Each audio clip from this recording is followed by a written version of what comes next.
Fala, Future Lawyers! Sejam muito bem-vindos, muito bem-vindas a mais um episódio do Future Law Cast. Hoje estamos aqui com o nosso querido co-host, Bruno Feigelson, e uma ilustríssima convidada, que já vamos apresentar. Mas antes disso, quero dizer que esse podcast tem um apoio do Sem Processo, Quark by Future Law In, Future Law 360, Lima Feigelson Advogados e...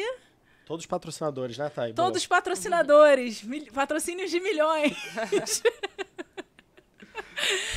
E para apresentar a nossa ilustríssima convidada, temos aqui Mariana Carvalho. Mariana é especialista na área, no direito contencioso, e ela é uma executiva jurídica, dentro da área do entretenimento. Vocês vão ficar aqui guessing, tentando adivinhar essa área de entretenimento que Mariana atua, mas o mais importante é que hoje a gente vai conhecer uma super trajetória dentro do mundo jurídico, uma trajetória de muito aprofundamento dentro de uma área específica, que é a área contencioso, que é uma área gigante no Brasil, no mundo. E, Mariana, seja muito bem-vinda, por favor, se apresente, compartilhe aqui a tua mini bio, e já a gente vai para a nossa primeira pergunta. Obrigada pelo convite, é um prazer estar aqui. Sempre é muito interessante participar de um podcast que atinge tantas pessoas, né? Ainda mais assim do mundo do direito. Eu sou Mariana Carvalho, eu lidero hoje a equipe de contencioso do TikTok no Brasil e América Latina. E antes disso eu tive a oportunidade de trabalhar 15 anos na Globo. E eu comecei minha trajetória em contencioso desde sempre. Então, eu trabalhei num escritório antes, fiquei 15 anos na Globo e agora estou 3 anos e meio no TikTok. Então, são super desafios aí que eu encarei ao longo da minha trajetória e sempre na área de contencioso. Pô, muito legal, Mari. A gente fala, o Future Lawcast nasceu muito desse desejo das pessoas conhecerem a trajetória. A gente teve algumas dezenas de milhares de alunos, então, de todas as faixas etárias. A gente até brinca que a gente tem jovens de 18 a 120 anos, então jovens há mais tempo, jovens há menos tempo. E a curiosidade sempre muito grande é isso. Quem te vê fala, cara, poxa, liderando contencioso de uma das principais empresas hoje de rede social do mundo. E as pessoas gostam muito de entender a origem. Então, para o pessoal que às vezes está ainda na faculdade, como é que direciona a carreira? Como é que começou a questão até do direito antes da faculdade? Sempre pensou direito? Eu acho que eu sempre pensei em direito porque eu sempre fui uma pessoa muito que lidava assim, com a questão da justiça. Minha mãe brincava que assim, isso não é justo, isso é justo. Eu ficava sempre isso desde criança. E aí eu quis fazer direito, entrei para a faculdade, eu fiz na PUC, né? Aqui no Rio aqui mesmo? Aqui no Rio. E aí quando eu comecei, eu tinha mais ou menos 1 ano e meio, eu sou bem dinâmica e bem curiosa, e eu quis sempre trabalhar. Eu não queria ficar, só quero estudar, eu queria fazer alguma coisa. E aí eu tenho uma amiga que é juíza, e aí foi na época dos juizados especiais federais que começaram a inaugurar. E ela foi para esse juizado e ela me chamou para fazer um estágio lá. E eu não Na Rua Venezuela, lá? Na Rua Venezuela. Exatamente. E eu não tinha nem OAB ainda de estagiária, não tinha nada, mas eu sempre fui curiosa e falei, tudo bem, vou fazer lá, faz aqui informalmente, vem e vê o que você acha. Aí eu comecei a trabalhar em cartório, com ela ali auxiliando nas audiências, e aí... Não chegou a trabalhar no primeiro atendimento, mas nos cartórios? Mais no cartório dela. Específico dela. E ali eu via os processos, eu via os casos, e aí ela me falava... Plano Collor, plano Collor, tudo isso. Fazia tudo isso. Eu não vivi isso, mas quem viveu? Eu sou mais novo. Exatamente. Aí eu comecei a ter esse contato maior ali com os processos, digamos assim. E aí eu apliquei, depois de um tempinho, né, eu apliquei para uma vaga no escritório, né, e caí na área de contencioso. Tinham 2 opções ali, era societário ou contencioso, mas eu fiz a prova e entrei na área de contencioso. E aí eu adorei, porque é super dinâmico, eu gosto dessa tudo que é rápido e que tem que decidir rápido e tem prazo e tudo. Eu acho isso bom. Eu não gosto de ficar sempre fazendo a mesma coisa. E contencioso é uma coisa que ou a pessoa gosta ou não vive, odeia. Né? Não vai durar um dia. Exatamente. Né? Eu até achei interessante porque essa minha amiga juíza, ela falou, olha, eu acho que qualquer pessoa do direito deveria, quando começou a faculdade, fazer um estágio em contencioso, mesmo que tenha certeza. Assim, isso eu não quero nunca mais para minha vida. Isso eu quero. Então, assim, o contencioso te dá uma bagagem se você entende o que pode dar problema, você consegue fazer uma mitigação de risco antes, né? Então, num contrato, se você sabe que aquilo pode dar um problema no futuro, numa ação judicial, como eu vou botar uma cláusula ali que vai mitigar esse risco se a pessoa for na justiça? Então, acho que é importante ter esse estágio em contencioso. Cara, isso é eu estava falando isso outro dia, não me lembro com quem, e obviamente não desmerecendo a área consultiva, muito pelo contrário, tem muitos colegas, mas que tem uma realidade que é o seguinte, contrato, e aí eu acho que a gente estava falando até num contexto até de M&A, cara, é fácil, né? Porque você faz, cara, um negócio... Às vezes um contrato de uma empresa vai dar problema daqui a 5, 6 anos, você nem tá mais ali, né? Exato. O contencioso é muito vivo, né? Cara, conseguiu eliminar, não conseguiu, agrava. É uma área que o resultado tá muito ali no dia a dia e ou você entrega ou você não entrega. Não tem muito para onde fugir, né? Então, exatamente. Eu acho isso bem interessante porque eu acho que quem faz contencioso consegue atuar em outras áreas. Mas o inverso não é muito verdadeiro. É isso, que não tem a maldade ali do que vai dar problema. Não tem a experiência do que vai dar problema, né? E aí eu saí do escritório, tinha uma amiga também que trabalhava na Globo, abriu uma vaga em contencioso na Globo, e aí eu me candidatei e entrei e fiquei... Isso já formado? Eu já estava... Se formou no escritório? Eu me formei no escritório, fiquei uns 6 meses e aí já fui imediatamente para Globo. E nesse meio tempo nunca concurso, nunca passou? Não assim, focada mais nessa...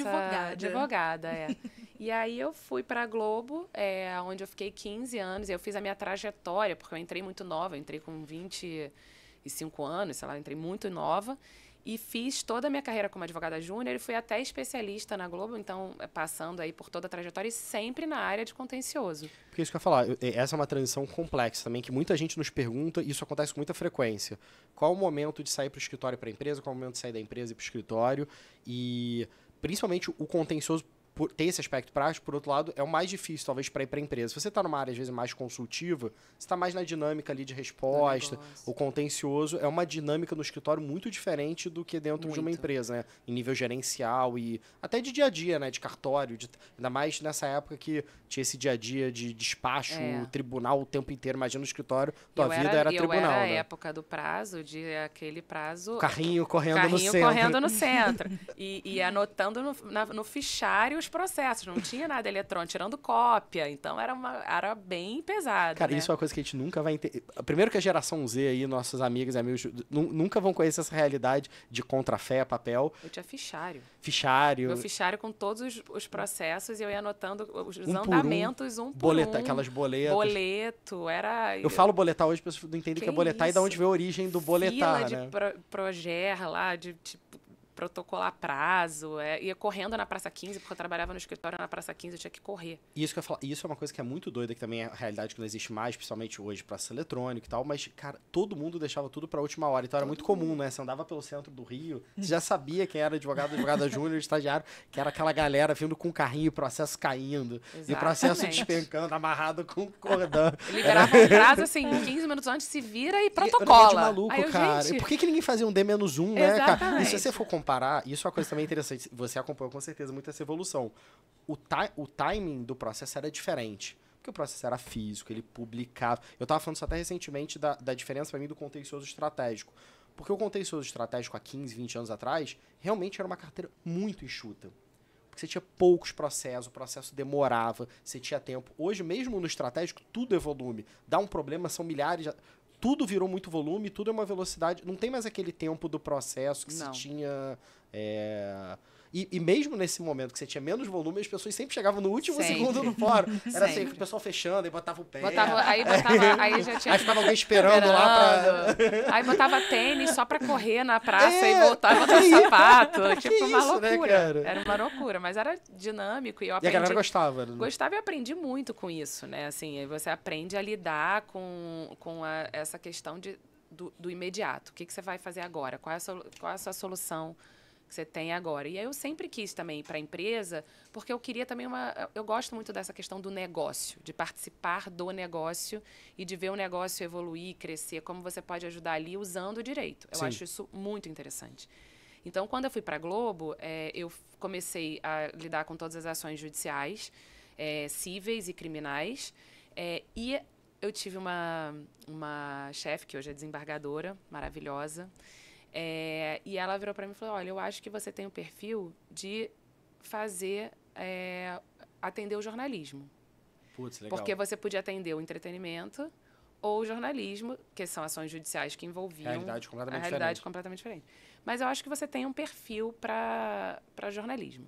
Porque eu acho que você... de ser dinâmica, de gostar de entender o que está acontecendo e tal. E assim foi. Aí eu comecei... Eu tinha plantão, né? Não sei se ainda tem hoje na Globo, que era o pessoal... O jurídico ficava de plantão... Eu ficava de plantão final de semana por causa do Fantástico. É isso. Então, eu ficava de plantão final de semana.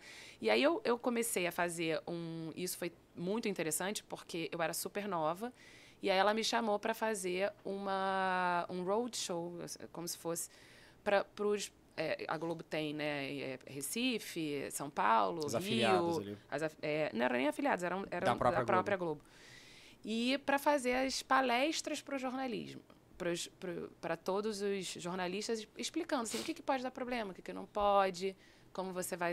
E eu participei disso, super nova com ela, aprendi muito ali, e eu via que eles viam a gente como inimigos, assim, eles querem proibir tudo.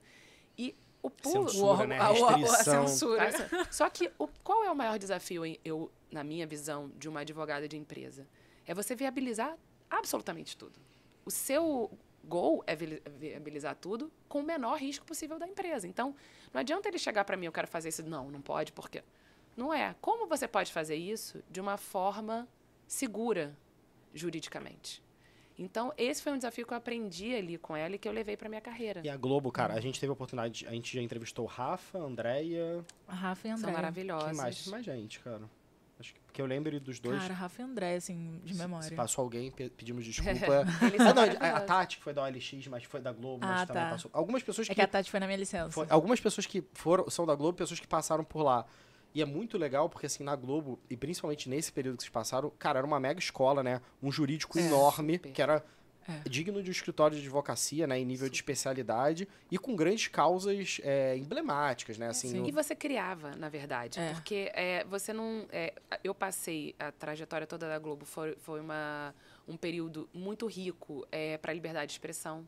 Foram onde tiveram as ações judiciais no Supremo, todas. Da própria autoral, de biografia. De biografia, direito ao esquecimento, menores, de alvará de menores. Então, foi uma... E todas essas eu tive a oportunidade de atuar, né? De você ver ali as coisas acontecendo. Eu lembro, eu tenho um livro, não vou me lembrar qual, do professor Gustavo Benenboy, que não me lembro quem da Globo, ou dá um prefácio, ele faz alguma comunicação, mas ele agradece, eu acho que ele agradece, eu não me lembro qual livro. Andréia. Ele é maravilhoso. Não, super querido. Nosso querido. A Thay fez graduação e mestrado, eu fiz mestrado e doutorado na UEST. Mas somos todos fãs. o Binem Boy foi o meu professor de Direito Administrativo ele na é graduação. muito Assim, Mas ele tem um livro, eu não me lembro qual, mas depois eu passo a buscar, que ele, em algum momento lá, ele falando de algum diretor da Globo, que ele fala agradecendo a oportunidade por ter participado e que isso abriu o horizonte dele como jurista. Porque as questões... E é isso, né? A Globo estava formando a jurisprudência. Discutindo se a biografia era possível ou não, sem autorização. Então, isso é uma leading escola. case e não tem referência. Não tem referência. E eu acho que isso é que eu acho muito legal e que é onde eu tô meu desafio hoje também, porque não tem referência. Então, você... É tudo novo. É tudo novo. E se você não for uma pessoa... que tem um olhar 360, entende como é o mundo, porque é o mundo que você tem que entender para você poder aplicar o direito ali naquele contexto e criar, porque às vezes o juiz, por exemplo, na minha situação hoje, não entende de tecnologia. Do modelo de negócio. Do modelo de negócio. E você tem o desafio de levar para eles e mostrar, olha, a gente faz isso, a gente faz aquilo. E tudo tem uma proporção gigantesca, né? Porque vocês atingem milhões de pessoas no mundo. No mundo. E o que eu acho legal também da Globo, que me deu uma super... Foi, assim, trajetória mesmo de vida, foi que eu participei de todas as eleições. Então, eu trabalhava... Mas você fazendo pegava debate, essa parte eleitoral? toda eleitoral. Caramba. Então, ela era o VAR do... eu ajudava junto com o meu Legal. time, a gente falava de direito de resposta, das ordens judiciais para cumprimento, da interação com os partidos. E isso também agrega muito porque é um dinamismo e isso atinge a população como um todo. A preocupação que a gente tinha com a isenção, com tudo. E foi né? a construção do próprio direito eleitoral também, Foi né? também. Principalmente nesse período onde Verdade. a Globo era, de longe, assim, a maior emissora e pós-democracia, pós 88, início ali da redemocratização, não existia, né, parâmetro. Não. E você vê que eleição após eleição, o direito eleitoral ele foi muito sendo construído Cara, e a só partir dos cases, né? agora outras emissoras conseguem construir um debate de alto nível, como vocês já construíram E sabe que eu desde vou te falar uma coisa que a início, Globo né? teve nessa época que nunca mais ninguém vai ter, é um aspecto de uma hegemonia que decorria da própria tecnologia. Porque você tinha basicamente 5 canais. Sim. Então, assim, as pessoas eram restritas a consumir conteúdo restrito, não era um mundo multitela. E a Globo tinha uma vantagem tecnológica de processo como companhia muito superior. Então, ela era hegemônica dentro da hegemonia, com broadcast e produção. Então, eu não consigo visualizar um cenário, porque por mais que você fale hoje, não, pô, beleza, você tem os Big Techs, no teu caso, mas você vê que tem vários Big Techs, tem vários canais, e quando você olha para Big Tech, você tem uma infinidade de conteúdo. Ninguém captura a atenção do nível que a Globo capturava. Por isso que, em termos práticos, e você tem até históricos, não estou sendo aqui comentando. Por outro lado, você também tem uma liberdade de produção e de gestão que é infinitamente maior do que uma empresa pública concessionária, né? Não, total, mas você imagina o seguinte, que até acho que é o Boni, isso tem vídeos aí, não estou falando nada de que ele falando da época da eleição, sei lá, e algumas influências. Então, era um impacto muito grande, porque assim, uma imagem, aqueles segundos na Globo, nunca mais alguém vai ter esse poder na mão. Então, essa construção do direito eleitoral partia disso, né? E é uma responsabilidade muito grande, né? Porque você atinge a população brasileira, né? Então, acho que isso me deu foi uma escola para mim, assim, eu tive chance de lidar com profissionais maravilhosos, com quem eu aprendi muito, né? E pude usar tudo que eu aprendi nesse período super rico, né, para inaugurar o contencioso TikTok no Brasil. Então... E lá, como é que foi essa construção na própria Globo? Você ficou 15 anos? Eu fiquei 15 anos e eu acho que assim, a Globo é uma empresa que as pessoas ficam muito tempo, né? Tem muito essa temática, né? Temática. Então, eu cheguei num nível na carreira que, para eu ir para uma gestão, era complicado, porque a minha gestora está lá até hoje. Enfim, era muito difícil. Esse plano de sucessão é tudo muito... porque as pessoas ficam muito tempo, é uma empresa muito boa, né? E aí eu comecei a olhar o mercado, assim, pelo LinkedIn mesmo, e nem comecei a fazer contatos, nada. E aí eu vi uma vaga pelo LinkedIn de advogado sênior no TikTok. Eu não sabia nem o que era, eu estava no meio de uma pizzaria. E aí eu Isso foi que ano? Foi 2021. 21. Porque eu entrei em janeiro de 2022. Foi logo ali depois do grande boom, assim. Foi da pandemia, né? A pandemia acho que foi o grande boom, né? Acho que 2020, 2021 foi exatamente, foi exatamente.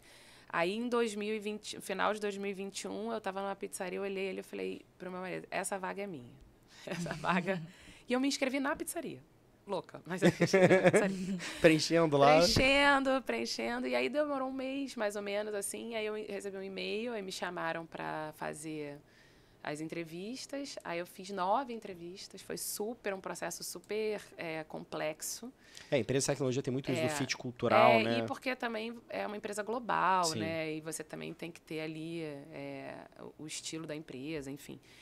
E aí me chamaram para ser a primeira advogada de contencioso do Brasil e inaugurar o time no Brasil. Então, eu fiquei... assim, meu último dia de Globo, vocês podem imaginar, parecia que eu ia morrer. É uma mudança... Não, eu chorei tanto. Foi assim... E lá a turma é muito família, né? Muito família. Então, eu passei, assim, um dia... Assim, foi muito difícil, mas todo mundo falando comigo e tal. Mas eu achava que era o momento de dar um passo para uma... Como eu sempre gostei dessa questão executiva, então acho que era o momento para eu dar um passo na minha carreira. E super oportunidade de criar processo, em que parece uma empresa... Isso que foi o ponto, porque eu acho que assim, na Globo eu saí de uma empresa tradicional, que no meio da minha trajetória na Globo virou uma media tech, então eu tive a chance, quando criou o Globoplay, o streaming, então eu vim tradicional, broadcast, televisão, né? Aí veio pro Globoplay. Então, já deu essa mudança na tecnologia. Você teve essa vivência ali desse... Tive essa vivência já de um pulo na tecnologia. E aí, fui para uma empresa que estava começando no Brasil, sem processos, sem sistemas, sem advogados, sem nada. Assim, e com um crescimento com um crescimento exponencial. enorme. E eu tive que começar ali, assim, eu fiquei 3 meses como a única advogada. Aí, logo depois de 3 meses, eu consegui uma vaga para um outro advogado. E aí, hoje, meu time São 5 advogados, um paralegal e eu. Depois de um ano que eu estava na empresa, eu comecei a cobrir a América Latina, o que foi maravilhoso para mim, porque te dá uma visão de mundo enorme. Então, você cobre ali todos os... Então, eu comecei a fazer espanhol. Hoje, eu faço reuniões nos tribunais mexicanos sozinhas, como única brasileira. E é uma outra dinâmica totalmente, com né? uma outra... mas é engraçado porque eu faço eleição no mundo todo. Ah, né? na parte eleitoral. Não no mundo, na América Latina e Brasil. Eu ainda continuo com as eleições. E a minha escola de Globo, eu tirei de letra, porque eu já sabia a dinâmica do direito eleitoral, sabia quais eram as preocupações, e eu pude levar isso para a América Latina. Exportar até esse conhecimento. E é engraçado porque você faz, quando você conversa com tribunais de fora, né, assim, o mexicano ou o argentino, eles têm o Brasil como referência. Sim. Então, eles citam, assim, e eles nem sabiam que eu era brasileira. E teve um momento que eles falaram, não, mas o TSE faz isso aqui. É uma referência. É uma referência. E isso é uma coisa que às vezes a gente perde, né? Tanto que o Brasil é um líder regional, né? A gente tem essa muito síndrome de vira-lata, mas na América Latina você tem muitas referências. O que eu noto, 2 aspectos. Um é que eu sinto que a gente está muito avançado, né? Eleitoral, então nem se compara. Mas até no contencioso, né? Em termos, a gente volta a dizer, essa síndrome de vira-lata, mas nosso processo eletrônico, a dinâmica, o acesso a dados. Você pega muitos países da América Latina, você tem aquele negócio cartorial, papel... Isso eu posso te dizer com segurança, assim, que assim, o Brasil é um país muito litigioso. Então, normalmente, nas empresas, não só de tecnologia, né? Mas as empresas... a maior portfólio, o maior percentual de processos é Brasil. Da empresa como um todo. Não estou dizendo complexidade. Se é volume. É volume. O volume...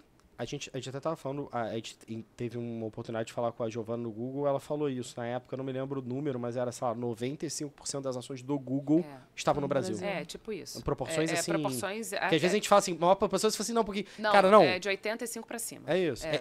Imagino que é difícil até explicar isso, porque o TikTok está no mundo inteiro, temos 85% no Brasil. E a gente explica justamente porque, assim, por um lado é bom, porque é fácil você ir...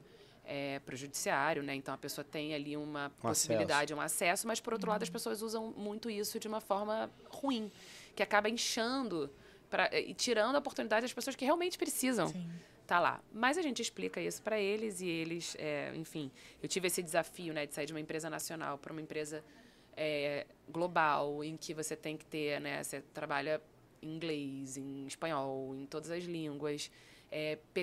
Mostrando como esse processo aqui é importante para o Brasil, mas para os outros lugares não faz sentido. Mas por que faz sentido para o Brasil? Então, a gente precisa ter esse olhar e conseguir explicar o porquê que isso faz sentido. E, de fato, eu vejo, assim, entre os outros países da América Latina, que eu acho que esse é um ponto que o Brasil também tinha que considerar, porque, assim, um brasileiro cobre a América Latina.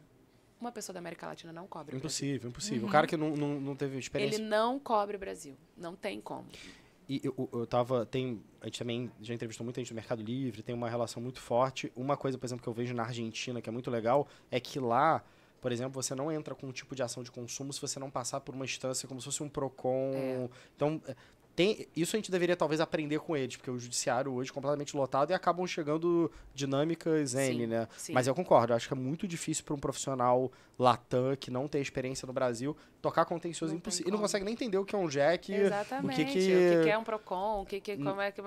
Não e como é que a coisa entra em todos os lados, né? Todos o mesmo caso está no lados. PROCON, está no consumidor.gov, no jack, e ainda tem uma ação civil pública discutindo. É uma loucura. É bem desafiador. Eu acho que eles não conseguem. E eu vejo que, assim, quando a gente explica para fora, e eles falam, mas como é tão diferente assim o Brasil dos demais? Mas aí você mostra assim todos os processos que a gente tem aqui, processo eletrônico, a forma como você recebe tudo, eles não têm nada disso. Isso é um avanço, né? É um avanço. Isso é uma coisa interessante. Que também, é um avanço. Se o Brasil não tivesse isso, como é que a gente ia lidar, né? É um mix, né? Eu acho que é meio que uma condição antropológica. É tão específico o Brasil com 80 milhões de processos judiciais ativos que ou você dá um jeito ou não... Você vê até hoje usando Supremo, usando AI, a gente teve lá no case, porque é uma questão de sobrevivência mesmo para ter uma capacidade jurisdicional. Se você não tiver tecnologia hoje, você não trabalha no Brasil, né? E eu acho que esse é um ponto da tecnologia que para mim também, quando eu comecei, e como eu falei aqui, eu não tinha processo, né? Assim, eu comecei a me organizar. Como é que eu vou organizar para lidar com essa quantidade, esse volume de ações judiciais de uma forma eficiente? Como é que eu vou achar esses dados, né? Eu tenho que trabalhar com dados, eu tenho que entender assim, o que está dando muito problema, o que eu posso mitigar, onde eu posso atacar, né? E aí foi um outro ponto que eu tive que mostrar e explicar o porquê que eu precisava de um paralegal, mas é um paralegal que é diferente do paralegal americano, que fica ali vendo documento e tal. Eu precisava de alguém que fosse um programador, advogado, um legal ops. Mas a gente tem uma área de legal ops, mas eu queria alguém para o meu time. Interno. E que pudesse, assim, me dar uma organização com dados. Eu quero saber ler esses dados aqui, saber onde eu posso trabalhar com isso. E aí foi o pulo do gato, assim, acho que do meu time, de uma organização interna, de deixar os advogados terem uma oportunidade de conseguir fazer mais as questões jurídicas, né, de pensar mais nas estratégias jurídicas com os dados que são alimentados. Então, esse paralegal, ele é programador e advogado, então ele combina essas duas. Então, ele criou um sistema interno em que a gente consegue alimentar os times internos das informações real-time do que está acontecendo. Então, hoje vocês fazem a gestão por um sistema próprio de vocês. A gente tem um sistema interno, que é da empresa como um todo, só que eu tenho no meu time um sistema do meu time. Do teu time, criado dentro de casa. Criado dentro de casa, por ele, para que a gente possa organizar esse portfólio e ter todos os dados e informações que a gente precisa. E a gente consegue que pessoas de times distintos acessem esses dados. Então, por exemplo, eleições, sei lá, sobre eleições. A pessoa acessa onde tem mais ação, onde tem menos, o que tem problema. Caramba. Tudo criado, assim, a gente fez um brainstorm ali, tipo, o que a gente pode fazer. Então, a gente está tentando inovar também dentro da própria empresa, com a tecnologia que a própria empresa oferece. E levando isso para a América Latina. Levando isso para da América Latina. Que esse é um desafio, né? Porque quando você pensa na Globo também, cara, beleza, é um país com muitos anos para criar. Hoje, cara, o TikTok é o mundo inteiro, tudo ao mesmo tempo. Agora a gente tem eleição no México no sábado, de juiz, pela primeira vez. E é super desafiador, porque quando a presidenta entrou, tiveram muitas mudanças no país. E eles agora têm eleição para juízes. Então, neste domingo, acontecem as eleições para os juízes no México. Juízes estaduais? Juízes da Suprema Corte, juízes... De todas as metade, é meio estranho, porque metade vai permanecer como está, metade vai ser, mas os juízes da Suprema Corte todos serão eleitos. E é super desafiador, porque nunca não existe. Como é que a gente vai lidar? Você não sabe nem os problemas, de onde vão vir e como vão vir, né? Como vão vir. E aí a gente teve que... E eu acho que um outro ponto também, que eu acho uma super dica para as pessoas que trabalham em empresa e tudo, é a preparação. Então, assim, a gente está se preparando e a gente se prepara para uma eleição um ano antes. Então, o que pode... Você tem um calendário de tudo que vai acontecer? Porque eu já sei todas as eleições que vão acontecer. As eleições mais estratégicas, as eleições que são prioridades para a empresa. E ali a gente são diversos times que trabalham juntos, né? Então, se eu receber uma ordem, quem que vai me ajudar a cumprir essa ordem? Quem vai me ajudar a obter essa informação? Então, você tem que ter uma preparação gigantesca. E no eleitoral, né, na experiência Brasil, você vê, e tem muitos, até escritórios que se preparam naquele período específico do ano para trabalhar, porque você tem ali sazonalidade de 2 anos. Cara, o direito eleitoral é loucura, né? São prazos apertadíssimos. Quem trabalha eleitoral, assim, é um negócio muito intenso durante um período e depois, obviamente, você tem os resultados. Vocês que é uma eleição atrás da outra, cara, acabou aqui no outro país, então essa dinâmica e você exporta o que você fez, a gente exportou de um para outro, né? Um aprendizado. Um aprendizado de um para outro. Então, assim, normalmente os times acabam sendo um pouco os mesmos, as mesmas pessoas, e aí a gente vê, não, isso aqui não deu certo, isso aqui deu... Mas eu digo intensidades contínuas, né? A intensidade não, toda hora. Sai de uma eleição, vai para outra. Sai de uma eleição, vai para outra. Sai de uma eleição, vai para outra. E os prazos eleitorais, assim, no Brasil, a gente teve, obviamente, a situação super problemática, né? Em que prazos de 2 horas... curtíssimos, né? Não, 2 horas, 1 hora. Eu fiquei 72 horas acordada, porque assim, eu não podia acordar multa, né? Então, são prazos grandes e você tem o desafio de, até em outros países da América Latina, ser 24 horas. Então, são prazos curtos, que você tem que ter uma preparação para poder lidar com isso. Proporcional também ao alcance e à velocidade, né, do que é produzido. Mariana, você saiu de uma posição de advogada para uma posição de gestora, você reiterou bastante essa tua busca pelo seu desenvolvimento como executiva jurídica, como executiva estratégica. Sim. E também a gente, quando trata dessa posição de executiva jurídica, executiva estratégica, tem muito também uma questão que é o teu poder de tomada de decisão com assertividade e com agilidade. Como que foi o teu preparo do desenvolvimento de habilidades, você falou também sobre desenvolvimento de habilidades linguísticas, sim, que você aprimorou.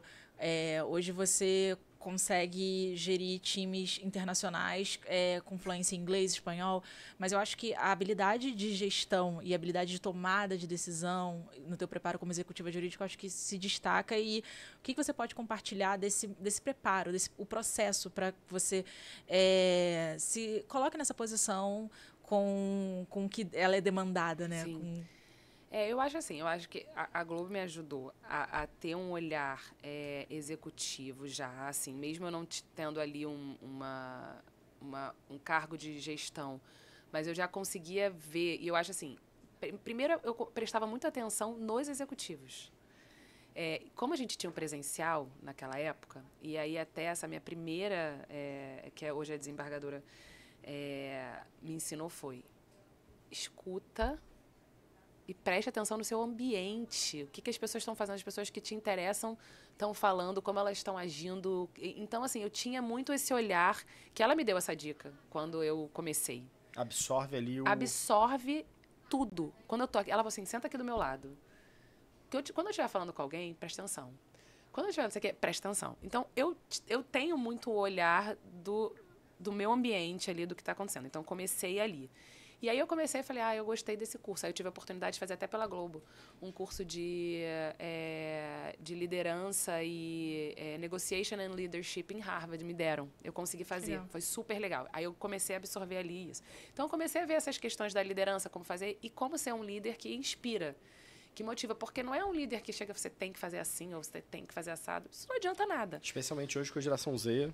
Então, assim, eu sou uma pessoa que eu gosto de ouvir muito.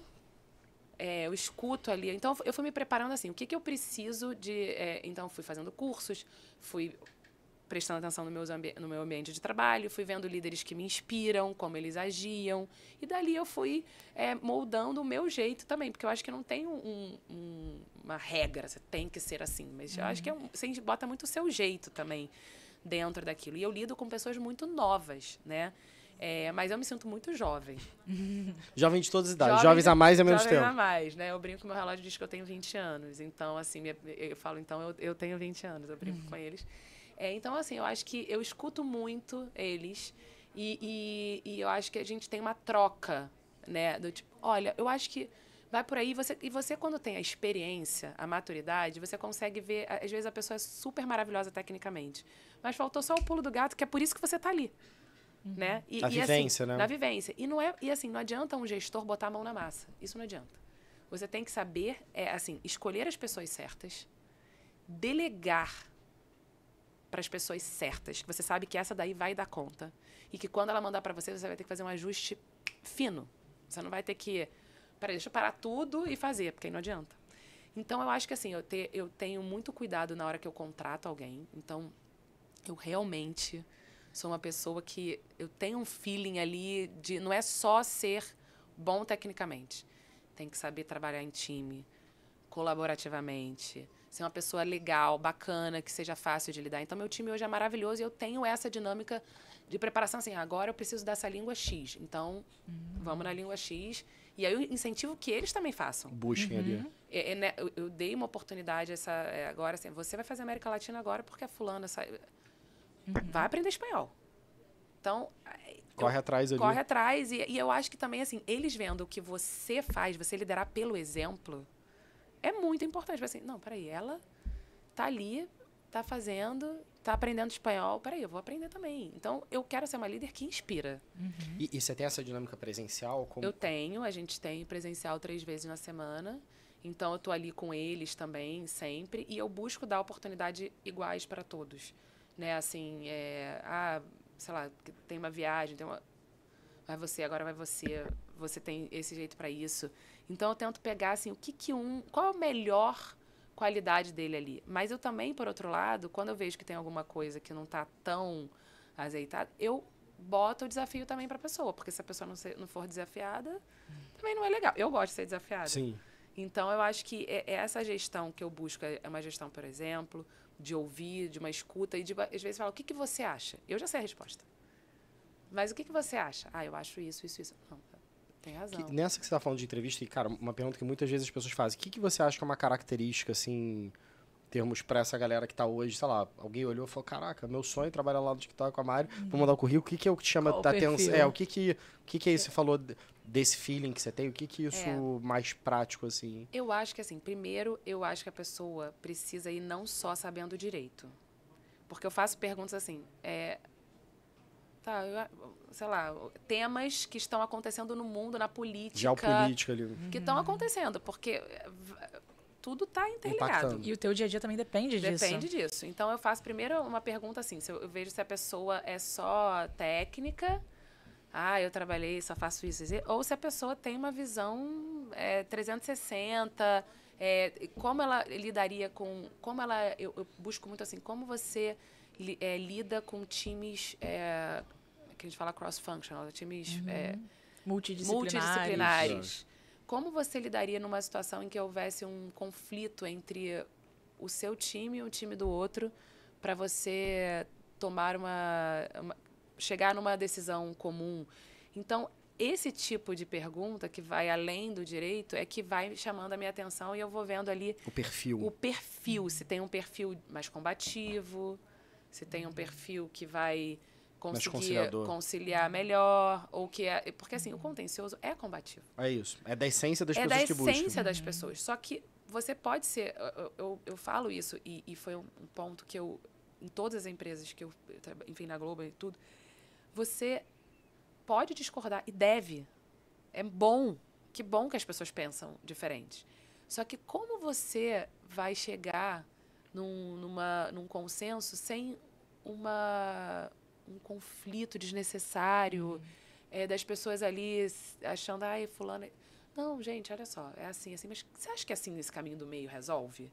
Porque se todo mundo trabalhar junto, é muito melhor para o negócio. A inteligência emocional. A inteligência emocional. E outra, eu acho muito importante, porque assim, a gente tem um time Brasil, um time Latam, né? Então, acho que, assim, de uma maneira geral, as empresas, quando você consegue que o time regional chega num consenso e leva para o global já com uma solução, força, né?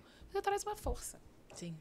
E o contencioso também, a empresa, eu vejo, e imagino que seja similar, o contencioso ele é meio ingrato nesse sentido dentro da empresa, porque na verdade você pega todos os problemas, tudo que vira problema vira contencioso. Você tem uma interface com todas as áreas e muitas vezes você não tem essa capacidade toda de inibir, você tenta buscar, né? Eu acho que o trabalho é sempre do contencioso, tentando trazer dados, como você bem falou, para nortear, mas você lida com todas as áreas e quando é o problema maior, assim, ninguém procura o jurídico quando tá tudo bem, ninguém procura o contencioso, o jurídico, então... Mas esse é um outro desafio, que eu acho que é um desafio que eu tenho conseguido sucesso, e isso pela minha interação com os demais times, que é mostrar para os demais times assim, não adianta você me envolver na hora que der o problema. Então, assim, tem um projeto grande, tem alguma coisa, eu não preciso participar da elaboração do projeto, mas me coloca ali para eu ouvir, para eu entender, saber o que está acontecendo. O que você tem que mapear, o que é um subsídio. Eu tô pensando aqui, isso daqui está acontecendo, eu tô tendo uma noção, então... E aí, às vezes, você pode estar ali só ouvindo e ter algum insight e falar, fulano, talvez isso aqui... Não sei, e também que você quando acha? chegar já a batata quente, você já tem algum contexto, Exatamente. Né? Então, assim, eu acho que tem essa questão do olhar 360, do olhar do negócio. Você tem que entender o que está acontecendo no negócio. Você não pode só olhar, só estou olhando para aquelas ações judiciais. Isso eu não estou falando do TikTok ou da Globo. Como uma executiva de maneira geral. Você tem que ter um olhar 360 do negócio. Se você não entende o negócio, você não consegue. É isso que diferencia a executiva da advogada. Da advogada. Você não consegue, porque muitas vezes os escritórios são maravilhosos, eles vão dar opiniões jurídicas e tudo, mas você que conhece o negócio, você sabe aonde que aquilo ali onde aperta, né? Então, para você trabalhar numa empresa, você precisa, ponto número 1, conhecer o negócio. Se você não tiver uma visão 360, você não consegue atuar de uma forma produtiva, efetiva, com eficácia, entendeu? Sim. Ainda mais empresas tão dinâmicas, né? De tecnologia, as big techs são uma coisa muito própria, né? Cada hora, e vão para agora, isso acho que é público, né? TikTok indo para o mercado de varejo, é um outro horizonte de coisas que você vai ter que se lidar. E você vai aprendendo de negócios distintos e vai junto ali. É legal, né? É legal, porque junto com o negócio, você vai vendo onde aplicar o direito, junto com o negócio que é muito dinâmico, né? É muito dinâmico. E eu acho que isso é que me brilha os olhos, porque eu sou uma pessoa muito dinâmica. Então, eu sou aquela que, assim, eu preciso fazer meus exercícios todos os dias de manhã. Todos os dias. Você pratica algum esporte? Sim, eu sou corredora e malhadora. Então, assim, eu amo. E eles sabem, eu falo assim, gente, por favor, só não marca a reunião muito cedo de manhã, porque é o momento meu horário ali. Que eu preciso fazer o meu exercício, para não deixar... Pra eu não ficar maluca, ninguém. É o bem de vocês, né? Vocês, vamos deixar. Então, assim, eles já sabem a minha dinâmica ali, porque eu acho que o exercício também me ajuda muito. Muito. Eu acordar assim cedo, fazer a minha corrida. Isso sempre teve na tua rotina? Sempre. Desde sempre. Eu nunca, assim, eu sou aquela que... Porque a corrida hoje tá mais na moda, né? Não, mas tem a galera eu sou pré-moda. da corrida... Raiz. Raiz. Eu sou daquela raiz, entendeu? Então, eu só faço meia maratona. Ainda não cheguei à maratona toda, mas... Já é bastante coisa. Porque eu acho que aí tem que ter um tempo, que aí também é muito difícil pra mim. Então, nível de dedicação. Um nível de dedicação. Então, eu falo assim, então deixa meus 21 que estão ok, tá tranquilo, dá pra fazer. Tá maravilhoso. Pô, mas já é um super... muita coisa. Mas aí eu gosto e faço a minha musculação. Então, assim, isso eu acho que me dá também um gás pra isso. E eu acho também uma inspiração para as pessoas mais novas. Elas olham, Mariana, eu já olhei, você já fez, já correu, já fez aquilo. Eu tô aqui, eu falei, então vai fazer também. Você tem TikTok, Mariana? Tenho, claro. Requisito, né? Claro. Você aparece assim, muita corrida, viagem, que eu amo. Então, acho que o aplicativo te dá exatamente aquilo que você gosta, né? De ver. Cara, assim, um elogio. O algoritmo do TikTok é um dos melhores. A gente aprende, eu aprendo muito. Eu até mesmo vejo vídeo de corrida, de coisas, até assim, eu gosto muito de ver a preparação também. E o meu marido faz triatlon, então a gente gosta de ver o que as pessoas fazem para se preparar para aquilo. Os bastidores. Então eu acho isso legal e isso me dá um gás, assim. E eu acho que também é uma inspiração para as pessoas. Cara, sabe esse negócio de inspiração? A gente tem a nossa sócia, Carol, que ela é de lá de BH, e ela todo dia, 5 horas da manhã, ela posta lá do dia a dia dela, ela tem o grupo lá dela, histórias produtivas e tal. Cara, é impressionante isso, como... Bom dia, produtivo. Todo dia, e conversando com ela, é um ponto que a gente sempre fala, ela começou isso, e ela é executiva jurídica, ela era de um banco, depois veio trabalhar com a gente e tal, e ela falou, cara, tem 2 aspectos, um pra audiência e pra mim mesmo, porque esse lance também de inspirar me revitaliza. Eu sei que eu tenho que acordar ali, que 5 horas da manhã... Você tem um compromisso. Você tem esse compromisso. Então, esse é um lance legal das redes sociais, né? Porque eu vejo muito... Por que a pessoa de triatlon tá compartilhando? Tem aspecto, óbvio, patrocínio. Claro. Tem uma busca ali de audiência, mas tem um aspecto genuíno dessa conexão genuína que... E é total, muito você tá inspirando legal. pessoas que você não tem nem ideia. E eu vejo isso, que às vezes, assim, eu já cheguei uma vez no escritório e tinha uma menina, assim, devia ter uns 26 anos, sei lá. E aí, ela olhou, gente, eu já vi aqui, porque assim, eu só postei que eu tinha corrido, assim, eu não gosto muito de postar, tipo, a minha pessoa, mas assim, sei lá, posto uma paisagem, sei lá, alguma coisa assim. E aí ela, você já correu, você já foi pra academia, que coisa boa, como é que você faz pra fazer tudo isso? E às vezes quando você lesiona, alguém vem lá, não tá postando, cadê? Eu tô precisando dessa inspiração, cadê? E aí eu acho que também isso é uma forma de eu conciliar a maternidade, a família, porque você tá bem, você se sente, né? Aí você consegue organizar ali o trabalho, tentar... Porque são muitos pratinhos para equilibrar. Esse é o desafio desse mundo dinâmico. Dinâmico, né? Muitos pratinhos para você equilibrar.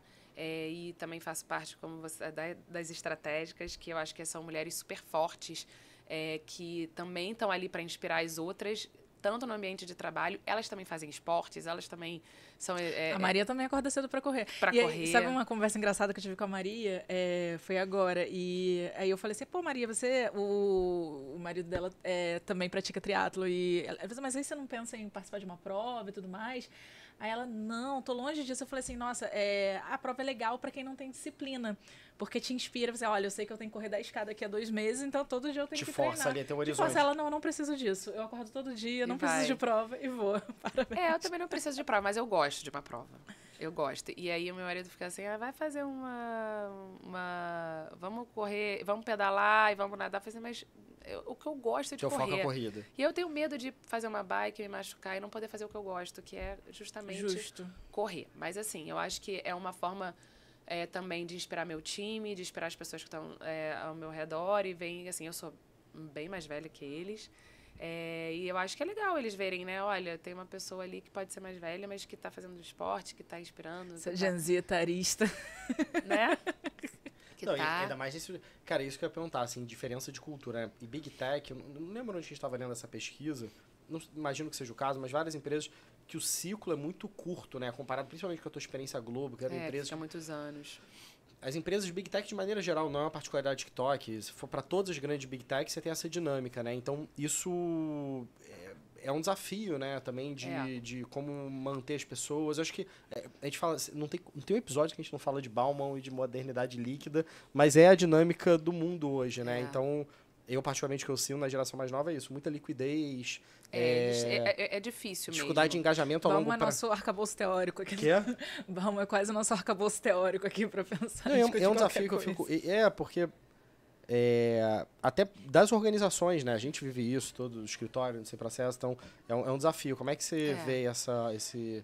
O que eu vejo assim, eu acho que pelo menos assim, no meu time eu vejo muita rotatividade, né, nessa área como um todo, até nos meus das indústrias e tudo. Mas eu acho que se você consegue mostrar que existe um plano de carreira, se você consegue mostrar perspectiva de futuro. uma perspectiva de futuro e como é uma escola. Eu falo assim, o pessoal do meu time, eles estão numa escola, numa empresa muito boa e que pode aprender Com ali. certeza. Então, assim, uma coisa que eu aprendi também no início com essa minha chefe, ela falou, extrai tudo o que você puder de melhor dessa oportunidade que você está tendo. Então, assim, aí as outras vão surgindo aos poucos. Então, eu tenho, acho que, conseguido ali dar desafios que fazem com que eles se motivem. Quando você falou muito da corrida, eu pensei muito nisso, né? O desafio que é o lance, né? Hoje todo mundo... o desafio é manter as pessoas motivadas a longo prazo, com visões de médio e longo prazo, tudo muito imediatista, tudo muito... Cara, e assim, essa é uma geração que, diferente, acho que da geração anterior, ela precisa se sentir verdadeiramente acolhida, respeitada. Eu acho que a geração anterior conseguia ter uma resiliência a mais para sobreviver, permanecer num determinado lugar, apesar do desrespeito, apesar do desacolhimento. Sem dúvida. Essa geração não é muito pouco tolerante a qualquer nível de desvio, então... E que foi muito bom, que foi uma evolução porque a evolução gente humana, aceitava coisas que não poderiam ser aceitas. Sim. E que hoje mudou muito, né? Exato. E aí é um desafio pra gente, porque a gente precisa moldar, porque a Mariana não pode mais lidar com essa equipe dentro daquele nível de formalidade. Eles precisam sentir que eles podem contar com a Mariana. Sim. Que eles podem confidenciar. Eu sou mesmo. Quase uma É quase uma família. Não, e eu sou mesmo. Eu sempre falo assim. E a forma, às vezes, você tá... até de linguagem, né? Você vai mandar mensagens hoje em dia, você é super rápido. Você pode... Eu tenho muito cuidado, né? Assim, oi, tudo bem? Como você tá? Poderia fazer isso, aquilo. O que você acha? Então, acho que a forma... Porque antigamente você botava assim, né? Não falava nem oi, né? Às vezes, não falava nem oi. Botava lá... Então, e era um pacto silencioso de que tá tudo bem, eu falo assim, tá tudo bem, você aceita e a gente segue. Como foi o final de semana, se for uma segunda, ou tá tudo bem... E isso é legal pra todo mundo. Eu legal gosto que me pra todo perguntem, mundo. Né? Mariana, como foi esse final de semana? Pô, foi legal. E aí você parte pra uma... Né? Ai, gente, vamos falar aqui, vamos trocar 5 minutos. E às vezes também eu vejo que, ao invés de você botar coisas por mensagens, muitas vezes é melhor... Você não consegue entender você não o tem tom. o tom. Então, às vezes eu falo assim, gente, vocês podem falar 5 minutos? Vamos... Em 5 minutos você resolve. Em vez de você ficar ali escrevendo e fazendo textos e às vezes a pessoa até te interpreta mal. É isso. O mundo hoje é disso, né? As pessoas... É que hoje muita gente não quer nem falar no telefone, as pessoas não gostam nem de falar, né? Então, imagina. O que você tem visto, Mariana? Assim, agora você tem uma trajetória de mais ou menos 3 anos, mas também você vem de uma trajetória de mais de 15 anos de presencial. Mas o que você vê para o futuro do trabalho dentro dessas relações que é uma call, é um encontro presencial, é um café? O que você está vislumbrando para o futuro dessa construção de relacionamento no trabalho, né? Eu acho assim, o presencial eu acho muito importante. Porque eu acho que é o momento... Assim, embora eu trabalhe muito mais quando eu tô em home office, que eu digo assim, que eu paro e vou produzir muito, eu acho que você ter um esquema híbrido é o ideal, porque você consegue ter o seu dia de produtividade plena, porque você está ali trabalhando, mesmo que você faça calls, você está focado ali. Só que o ambiente de trabalho também é muito importante, porque foi o que a minha primeira chefe falou. Não é só a questão... você está ali ouvindo o que as pessoas estão falando, interagindo com as pessoas, conhecendo as pessoas, conseguindo almoçar com as pessoas, sabendo o que ela gosta, o que ela não gosta. Como um nível muito mais sutil. É uma conexão que você faz, diferente de você estar ali sempre online, né? E eu acho que isso que eu aprendi muito e que é uma dica realmente. Quando você está no ambiente de trabalho, olha as pessoas que te inspiram e escuta. Vê como elas estão agindo, o que elas estão fazendo. Porque às vezes você pega um assunto ali e esse assunto você pode interessar para minha área. Ô, fulana, que assunto é esse aí? Me fala para eu poder aprender aí também. Será que tem a ver? Será que eu posso te ajudar de alguma forma? Você não consegue fazer isso em casa. E até muito, que a gente está falando da rede social, do aspecto positivo, muito da inspiração, mas também tem um recorte muito pequeno. No dia a dia que você vai ver a pessoa ali no seu dia a dia, sem filtro, e essa conexão ela é fundamental, né? Fundamental. E é engraçado, porque eu acho que desde a pandemia teve essa percepção de, cara, talvez vai tudo virtualizar, metaverso, teve toda essa crença. E hoje eu acho que a gente chegou meio que no equilíbrio, que é esse entendimento. Olha, dá para equilibrar, é bom também trabalhar de casa, mas você tem que ter esses momentos. Mas eu acho que, em termos de evolução, principalmente profissionais mais júniores, você vai conviver. O aprendizado, você vê isso até, a gente estava falando até um pouco de paternidade, maternidade, você vê isso na criança, né? O aprendizado humano, ele é muito no espelho, ele é muito referencial. A criança aprende a falar ouvindo, falando... E é outra coisa, né? Eu acho que, como pais, não adianta você falar. Muito, como você age. Repete muito mais do que... Porque você pode falar assim, não faz isso. Mas se você estiver fazendo, é isso. Mas você faz. É isso, é o teu exemplo. É um exemplo. E eu acho que o exemplo é o importante em todos os lugares que você... Em todas as relações. Em todas as relações. Porque é o exemplo que a pessoa vai ver. Assim, e eu acho que é outra coisa. Tem que ter... A pessoa tem que estar feliz no trabalho. Eu falo, gente, eu não quero que ninguém esteja aqui irritado, com raiva. É muito mais difícil disfarçar isso presencialmente. Exatamente. Tipo, irritado. E aí também eu digo assim, acabou cedo. Gente, acabou cedo. Que bom que você acabou cedo. Eu não quero ser aquela que fica assim, porque eu vou trabalhar até meia-noite. É uma coisa do passado ali, né? Entendeu? Levantava, o pessoal batia a palma. Não tem nada disso. Então, assim, faz... Eu não quero nem que me era cultura peçam. corporativa. Tinha a beleza do... Ainda mais quando o mundo era físico, né? Muito olhar, né? Eu acho que era uma coisa... Sabe, totalmente... E não interessa se um tá saindo cedo, se o outro tá... Não me interessa. Eu acho que antigamente, todo mundo presencial... O tempo todo, fulano saiu cedo. Isso, acompanhava a vida. Mas eu não quero saber o que a pessoa está fazendo. Ela tem a responsabilidade dela, ela A sabe entrega. que ela tem que me entregar. E se ela sai 5 horas para o médico, ou chegou 11, não me importa. O que eu quero é que ela entregue e faça... E a tecnologia facilita isso, porque hoje... Você está no celular, você está... E você consegue também saber exatamente qual é o prazo, quando é a entrega, qual é o volume de entrega, como estão os resultados dessa área. É muito mais fácil. De mostrar resultado e cobrar também. Exatamente. Eu falo pro meu time, gente, seja feliz, gente. Vamos lá, quer sair mais cedo? É isso que a Gen Z quer ouvir. É isso, porque é verdade. Vai aumentar o número de currículos aí no LinkedIn. Tomara, porque é verdade. Assim, e meu time não deixa mentir, porque eu falo mesmo pra eles. Gente, pelo amor de Deus, hoje joga a caneta. E vamos, entendeu? Quando não tem, é o que eu falo assim, quando não tem jeito, não tem jeito. Vai ter que trabalhar. Se Ainda mais na rotina, pelo que você expressou não tem ali, jeito. tem Se momentos... tiver que trabalhar final de semana, vai ter que trabalhar. Não é a regra, claro que não. Mas assim, a exceção não tem jeito. Às vezes eu vou ter que pedir uma coisa chata. Mas na maioria, quando não precisa, por que a pessoa vai estar ali, né? Você tem que conseguir equilibrar e você tem que ter um equilíbrio entre a sua vida pessoal e profissional. Se uma só estiver pesando, não vai estar legal a vida como um todo, entendeu? Sim.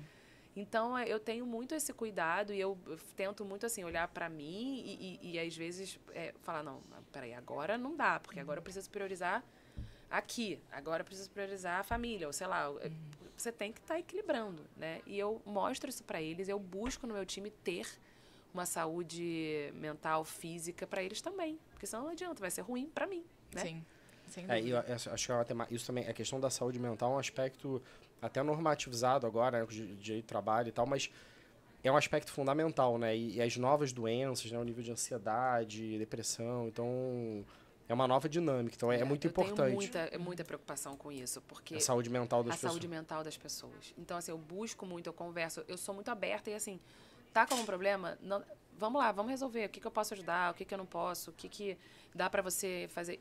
Então, eu acho que esse olhar, eu tento ter um olhar único para cada um do meu time.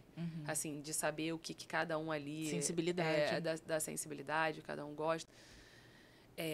Enfim, eu tento uni-los, faço coisas de programas, às vezes, juntos, com todo mundo. Vamos, sei lá, vamos para um spa, sei lá, juntos, vamos fazer alguma coisa. Então, hoje você tem time na América Latina ou não? Então, hoje eu tenho... vai entrar agora uma pessoa no México. Ah, legal. Antes a pessoa que cobria a América Latina era aqui do Brasil. Ficava do Brasil. Mas, enfim, ela teve uma outra oportunidade, se mudou de país, e aí eu contratei. Agora, acho que é importante ter alguém local no México, então acho que ajuda bastante. Então é bom lidar com culturas diferentes, isso agrega muito. Sim, com certeza. Isso enriquece a nossa vida pessoal. Sim. Sabe? De lidar com culturas distintas. Sem dúvidas. Acho muito interessante. Muito legal. Mariana, eu acho que a gente conseguiu ter uma visão global de como que foi esse teu processo, a transição. E a gente tem uma mensagem que normalmente a gente pede ao final, que é o que... Acho que você já compartilhou bastante, mas o que você gostaria de compartilhar com os nossos future lawyers, os nossos jovens de 15 a 120 anos, ou talvez uma história sua, um aprendizado específico, ou algo mais concreto, um livro, um podcast, ou uma mensagem, uma lição, e que você entende que vai fazer sentido para quem está ali do outro lado na nossa audiência. Eu acho que é mais uma mensagem de, primeiro, a confiança em si mesmo. Então, eu acho que isso é um ponto... se você não for confiante em você, ninguém vai... Assim, eu acho que é primeiro uma mudança de postura, de olhar para dentro e, assim, seja confiante. A confiança... Eu brinco assim, você pode não saber nada do que você está falando, mas se você falar com confiança... Já.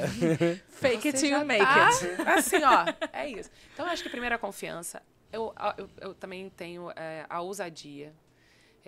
Assim, muitas vezes você fica com medo, né? E se você for pensar, quando eu fiz a minha transição... Uma aposta ali. Foi uma aposta e eu saí de uma empresa nacional para uma empresa global, na qual eu não trabalhava com inglês. Eu fui trabalhar com inglês e no meu primeiro dia foi tudo inglês e eu não falava inglês há milênios.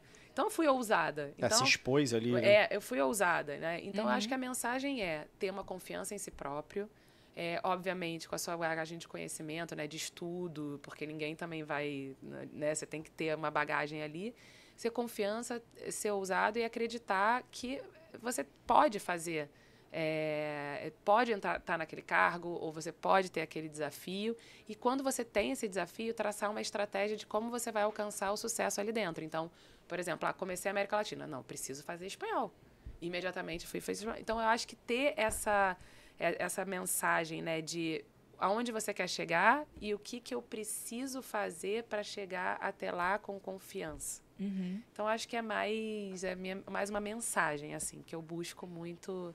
manter essa confiança, acreditar em mim que eu posso e o que eu preciso fazer para chegar onde eu quero, o meu objetivo. Traçar né, essa até alcançar. estratégia. É. E tem algum livro, assim, que você tenha lido recentemente? Assim, eu gosto muito de ler livros de suspense, tipo A Empregada, esses livros, todos eu estava lendo. Mas eu tô lendo agora um que é sobre a diferença cultural entre as pessoas. É um livro em inglês, que eu até ganhei, de uma chilena que trabalha no TikTok, e é como você lida com culturas diferentes e pensamentos diferentes. Então, é bacana. E eu gosto muito, assim, eu tento ler coisas que eu não preciso pensar muito, tipo, a empregada. Uma distração. Aquele do Uma Silencioso, ficção, que é ótimo. Agatha Christie. Amo essa daí. Todos eu já li, todos. E a paciente silenciosa, a paciente silenciosa, sei lá, é maravilhoso, é muito legal. Então, eu gosto de ler esse tipo de livro, mas hoje eu estou lendo essa questão da diferença cultural, que eu acho que vai agregar no meu trabalho. Maravilha. É isso, Mari. Pô, foi muito legal, cara. Obrigada. Cabe muitos Muito outros. Tenho certeza que vai chover muito currículo.